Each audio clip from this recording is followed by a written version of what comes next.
여러분 안녕하십니까. 누리PD 김준입니다. 자, 한동훈과 함께 큰 축제를 만들고 있는 세 사람, 뭐 다 같이 이제 소중한 존재들입니다. 국민의힘에 있어서 다 이제 이렇게 귀한 인재들이다. 저는 그렇게 이제 부르고 싶고요. 경쟁은 치열하되 끝나면 다 함께 손을 맞잡고 힘을 합쳐야죠. 뭐 다 그렇게 될 것으로 생각하고요. 선거를 오래 했던 사람들이기 때문에 이것은 전부 다 이렇게 체질화되어 있을 것으로 봅니다. 이제 당대표가 딱 발표되는 그날 전부 이제 떨어진 사람, 된 사람 전부 다 함께 손을 잡고 그냥 다 같이 만세를 부르겠죠. 그건 충분히 또 그렇게 이제 될 수도 있고 뭐 그렇게 되어야 합니다. 자, 한동훈 관련해서 말이죠. 지금 어디한 이런 말이 있는데요. 당대한이라 부르자라고 하는 사람들 있더라고요. 당대표는 한동훈이다 이 말이죠. 얼핏 보면 당대한이 부드러운 어감으로 이렇게 다가올 수도 있는데 근데 당대한보다는 어대한이 좋습니다. 왜 그런가 하면요. 어차피 대표는 한동훈 이것도 있지만 사실 본게임은 그 뒤에 있습니다. 한동훈에게 이번 이 당대표 경선은요. 오픈게임 같은 일종의 통과 의뢰, 천문을 여는 과정입니다. 최초의 선출, 그러니까 국민이 직접, 사람들이 직접 이렇게 투표를 뽑는 그 행위를 해보는 거거든요. 첫 스테이지죠. 다음 두 번째는 뭐가 될지, 국회의원 선거, 보궐선거가 될지, 뭐 다른 것이 될지는 뭐 알기 힘듭니다만, 어대한의 대자는, 대선 후보를 의미하는 거죠. 대선 후보는 한동훈. 어차피 대선 후보는 한동훈. 여기까지 가야지 한동훈 현상이 완성이 되는 겁니다. 그래서 당대한보다는 어대한이 훨씬 좋다. 자, 그래서 계속해서 개념을 확장시키면서 연장을 시켜야 됩니다. 끝까지 쭉쭉쭉 밀고 나가서, 그래서 이제 제일 큰 무대에서, 환호성을 이렇게, 올릴 수 있는 그날까지 계속해서 밀고 나가야 됩니다. 짧게는 뭐, 한 3년 정도 어대한으로 계속 가야 되겠죠. 자, 한동훈이 대구 MBC에 출연을 했더라고요. 대구 MBC. 대구 MBC도요, 대구에 있는데도 불구하고 굉장히 여기도 노조가 세요. 민노총 노조죠, 당연히. 그래서 여기도 굉장히 좌파적이다 이런 말이 옛날부터 있었습니다. MBC는 어디 가도 다 이 민노총 노조가 다 이렇게 압도적이에요.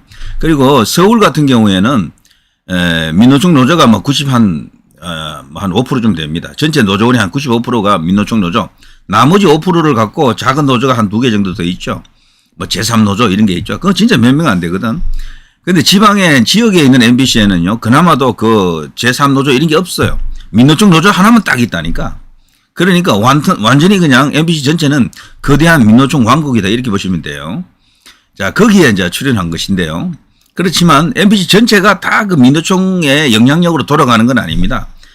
그런 어떤 정신을 가진 어떤 골수들도 일부 있죠. 그렇지만 대부분은 제가 아는 한 건전한 어떤 그런 그 기자들 뭐 그리고 방송인들, PD들 그런 사람들로 이렇게 되어 있습니다.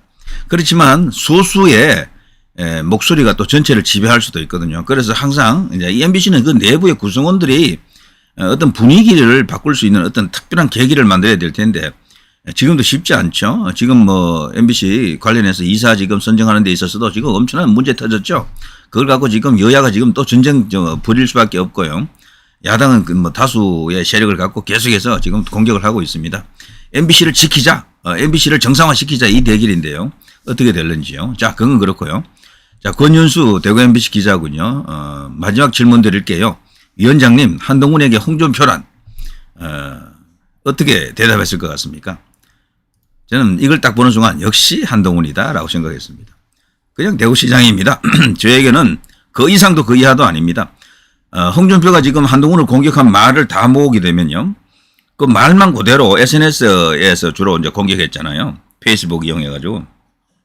그걸 시리즈로 다 묶어서 읽게 되면은, 한 10분 읽어야 될 겁니다. 10분. 한동훈은 딱 한 말로, 한 단어로 끝내버리네, 그냥. 대구시장입니다. 이거 한마디로 다 끝내버린 거죠. 그 이상도 그 이하도 아닌 일개 대구시장입니다. 앞으로 당신의 시대는 끝났습니다라고 말하는 것일 수도 있어요.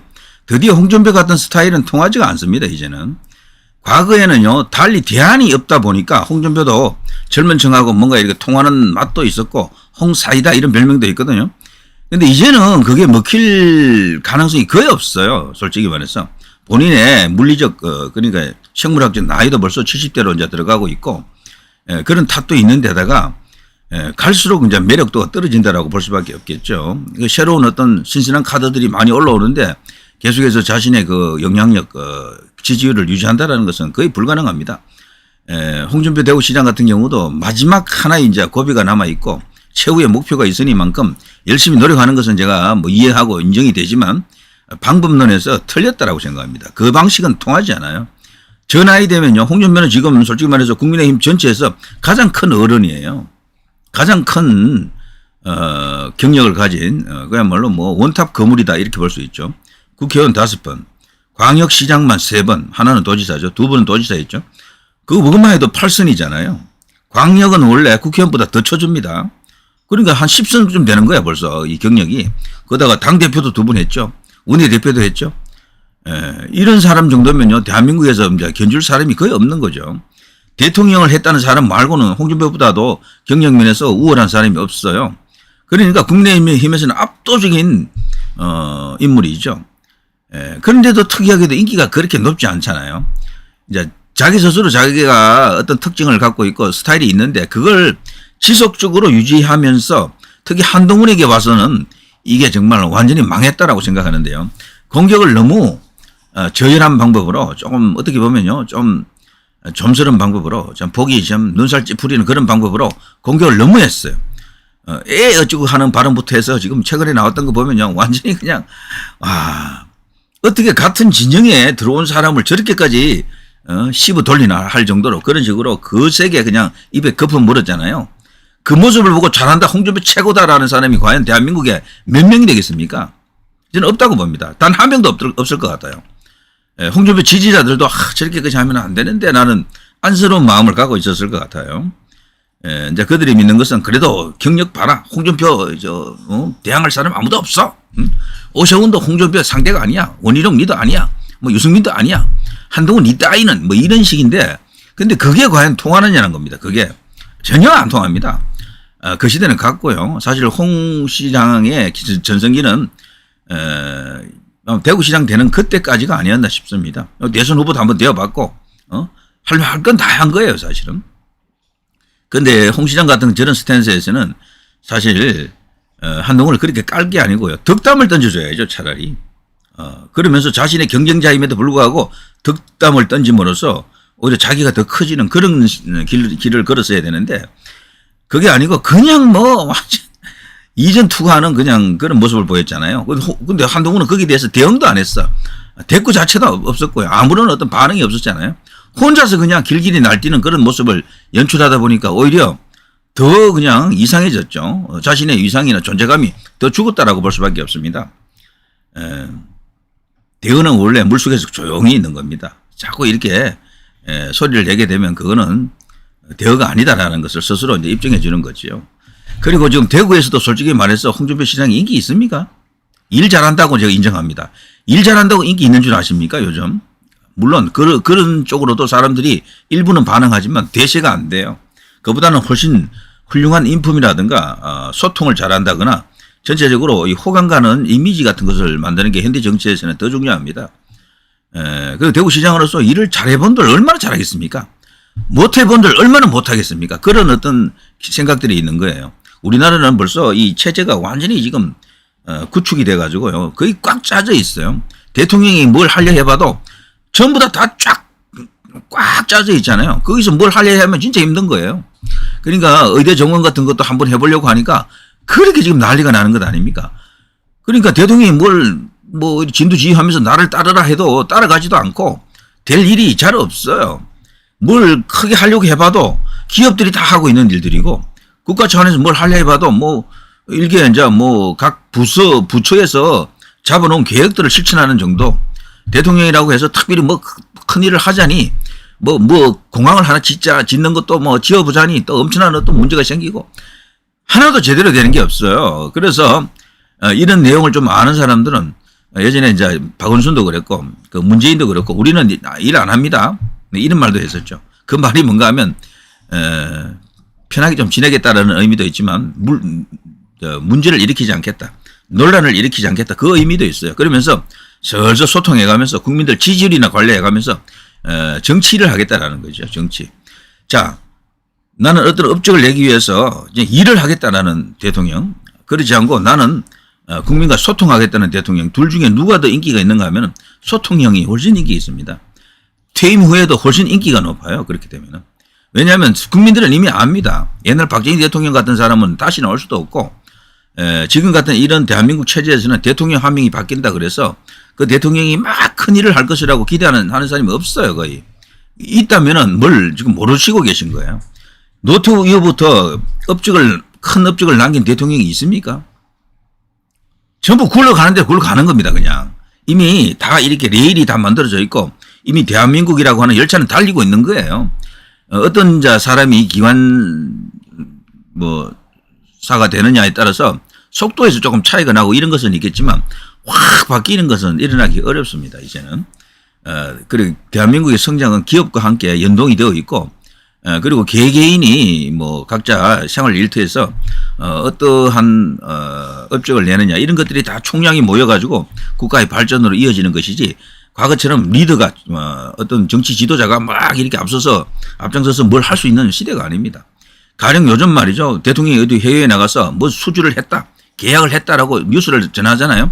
그러면 와 윤석열 대통령이 잘한다라고 박수 치는 사람이 있을 것 같습니까? 에이 저거 밥숟가락 얹었다 이런다고요 전부. 왜냐하면 기업들이 사실 그전에 다 가서 그거 닦아놓은 게 맞거든요. 벌써 6개월 전 1년 전에 다 어떻게 이래저래 손이 다 들어간 겁니다. 순수하게 정치의 힘으로 뭐든 계약을 딴낸다라는 것은 거의 어렵습니다. 주고받고 하죠. 정치는 또 그 대신 일방적으로 우리한테 유리하게 할 수가 없는 것이 주고받고 이런 식입니다. 받으면 또 줘야 돼요. 그래서 나중에 이제 그런다 그러잖아요. 이제는 대통령이 새롭게 뭘 하기에는 너무도 많이 대한민국이 변했다. 과거에 그 대한민국은 사라졌다. 지금은 이 이제 체제 시스템 위에서 대통령도 하나의 이제 어떻게 부속품이 된 거죠. 어떻게 보면 부품이 된 겁니다. 행정공무원으로 치면 제일 계급 높은 행정공무원이죠. 그렇게 같이 굴러갈 수밖에 없다. 5년이라는 기간은 너무도 짧다. 그렇게 말하는 사람도 있습니다. 제가 이야기하다 보니까 또 엉뚱한 이야기를 많이 한 것 같은데, 자 아무튼 그런 상황이기 때문에요. 예전 방식의 지도자를 이렇게 기대하면 안 돼요. 그런 지도자는 이제 인기도 없고 이제 먹히지도 않습니다. 혼자서 아무리 그냥 큰 능력을 갖고 있다 손 치더라도 이 시스템 전체를 혁명하지 않고서는 다 거기서 거길 겁니다. 조금 더 유치하고 유치 못하고 이런 거잖아요. 그런데 그게 결정적으로 중요한 것도 아닙니다. 어떻게 보면은 나중에 가보면은 그게 또 다른 부작용도 만들어내고 또 그래요. 때문에 지금은 오로지 다수 국민이 이제 이렇게 믿고 따를 수 있는 그 리더십이 최고입니다. 그래야 중요한 것을 바꿀 수가 있어요. 지금은요, 뭘 만드는 것보다도 바꾸는 게 더 중요해요. 가령 국민연금 문제라든가 이런 것들이 많습니다. 이번에 이제 의대 정원 같은 것도 바꾸는 거잖아요. 이 바꿀 때 엄청난 저항이 일어난다는 것은 이제 불을 보듯 뻔해요. 그때 그걸 하려고 그러면 대통령이 뚝심만 있다고 되는 게 아니에요. 그 뒤에 충분한 국민들 지지 그리고 충분한 지지율이 있어야 됩니다. 대통령 중심제 국가에서 대통령이 힘을 행사하려고 그러면은 기본적으로 의석을 충분히 갖고 있어야 되고요. 그게 본인의 지지율이 대통령 자신의 지지율이 한 50% 돼야 돼. 그래야 이걸 다 밀고 나갈 수 있다니까요. 그렇지 않은 상태에서 하면은 그냥 욕만 쓰고요. 애만 그냥 달는 그런 상황이 이루어집니다. 계속해서 힘만 쓰지 소득은 없는 그런 상황. 계속해서 논란만 터지고 정쟁만 커지는 그런 일이 일어난다. 이런 거죠. 자, 아무튼요. 홍준표 대구시장은 사실 스스로 너무 뭐랄까요. 어떤 틀을 깨고 지나치게 어떻게 보면 이성을 잃은 듯 그런 식으로 행동했습니다. 이번에 특히 한동훈을 만나지 않은 것은 결정적인 실수예요. 그걸로 인해서 홍준표 시장이 좀 더 자식이 위상이 강화됐다라고 믿는 것은 완전히 그 오판입니다. 그래도 만났어야 돼요. 전쟁 중에는요, 적장하고도 만나는 게 다반사입니다. 한동훈을 못 만날 이유가 없어요. 한동훈이 국민의힘에 들어왔는데 의도적으로 거부한다라는 것은 자신의 그릇을 졸렬함을 그냥 보여주는 것이다라고 볼 수밖에 없어요. 그걸로 인해서 홍준표 끝났다라고 생각하는 사람들도 많을 것 같아요. 아이고 완전히 이제는 판단력조차도 그냥 끝났네. 저 정도 그릇밖에 안 되나. 사람이라고 하는 것은 나이가 들수록 덕이 생겨야 되는데 덕이라고는 씨발 개좁살이네. 하나도 없네. 이렇게 된다고요. 같이 맞장구 친 경북지사도 마찬가지입니다. 이번에 큰 실수한 거예요. 그 사람이. 그 두 사람도. 그걸 왜 찾아온 사람을 거부합니까? 공자 말씀에 오는 자 막지 않고 가는 자 뭐 이렇게 잡지 않는다 그러잖아요. 그런 것처럼 이번에 그 두 사람은 정치인으로서는 상당히 중진급들이고 한 명은 뭐 대선 주자급이긴 한데 결정적으로 자기 발등을 찍었다라고 생각합니다. 대구 사람들, 경북 사람들도 그런 태도 안 좋아해요. 좋아하는 사람 일부 있겠죠. 한동훈을 싫어하는 사람, 한동훈이 좌파다, 뭐 친중이다 이렇게 이제 몰아채우는 소위 이제 요즘 유행어로 이제 털튜브라 그래요. 그런 사람 보고 털튜브들 보기에는 이제 그렇게 보이겠죠. 그렇지만 그렇지 않은 사람들이 볼 때는 홍준표 저거 왜 저래? 경북지사 이철우죠. 저 사람 왜 저래? 정말 밴댕이 속알 딱지네. 정말 속 좁다 좁아. 뭐 이렇게 생각할 수밖에 없는 거죠. 자, 어쨌거나 한동훈이 보기에 홍준표는 그냥 대구시장입니다. 대구시장으로 당신 끝났어. 이런 의미도 있는 것 같아요. 거기서 한 번 더 도전하시든 말든 그건 알아서 할 일이고요. 그런데 다시 도전해도 이제 쉽지 않을 거예요. 너무 오랫동안 계속해서 어떤 자리를 유지했다라는 것도 부담이죠. 본인에게. 그 정도 이제 경력에서는 이제 대구시장 정도 노리는 것도 좀 사실은 그게 다운스펙이잖아요. 다운그레이드 아닙니까? 스스로를 낮춰서 저기까지 찾아가는 이유가 뭡니까? 대구에서 당원 민심을 좀 얻어보겠다라는 것. 대구 경북에 많이 이제 그게 당원들이 있죠. 그런 계산 속도 들어갔다라고 보는 거죠. 그런데 그런 것들이 얄팍한 어떤 계산이죠. 전부 어떻게 보면은. 홍준표의 시대는 사실 그 대선 후보가 되고 이제 대선에서 떨어지고 그 후에 이제 윤석열 대통령과 또 후보 시절에 이제 경쟁했던 그때가 마지막 기회였을 것으로 저는 그렇게 봅니다.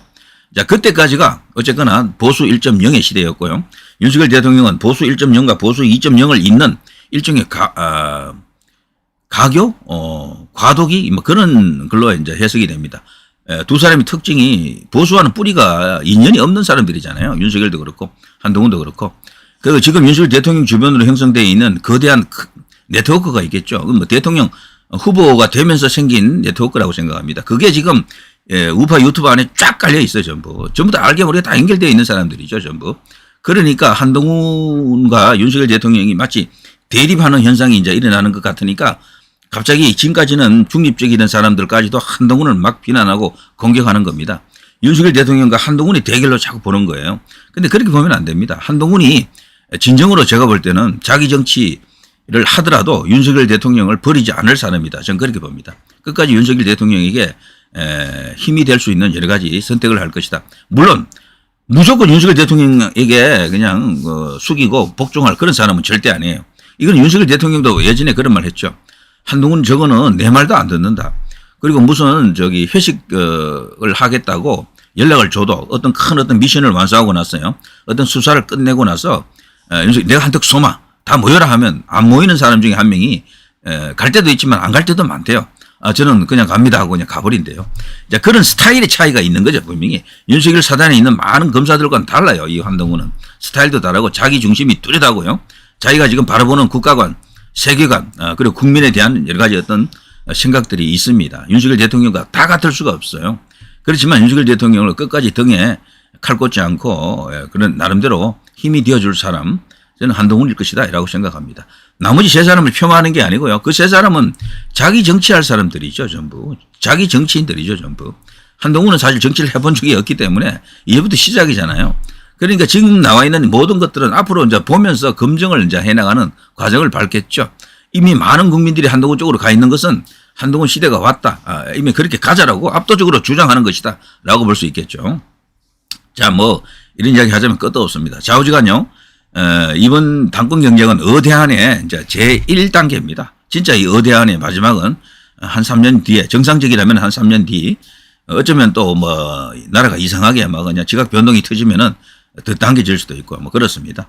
그 밖에 지금 요즘 한동훈을 비판하는 사람들 중에 그동안 중립적으로 있다가 한동훈을 막 이렇게 비판하는 유튜버들은 그 시점이 언제부터인가 하면요. 한동훈이 이제 특검을 받겠다. 최혜병 특검을 받겠다가 아니죠. 최혜병 특검을 제안한 거죠. 그때부터 이렇게 와 이렇게 뒤집어지더라고요. 그런데 그거는 완전히 한동훈의 뜻을 이해하지 못하고 있다라고 봅니다. 저는. 그거는 제가 다른 시간에 한 번 더 자세하게 논평을 한번 해드리겠습니다. 자, 아무튼 지금 돌아가는 사정이 이렇습니다. 지금 우리에게 필요한 스타일의 정치 지도자는 누구냐, 어떠한 스타일이 필요하냐를 생각해야 됩니다. 보수 1.0 시대의 정치인을 들이대면은 무조건 집니다. 안 됩니다. 그걸로는. 새로운 어떤 환골탈퇴할 수 있는 새로운 보수 2.0의 시대, 진짜 보수, 새로운 보수를 이끌어 나갈 정치 지도자를 뽑는 한 과정이 이번 당대표 경선이 아닌가 이런 생각이 드네요. 자, 누리 PD 김준혜였습니다.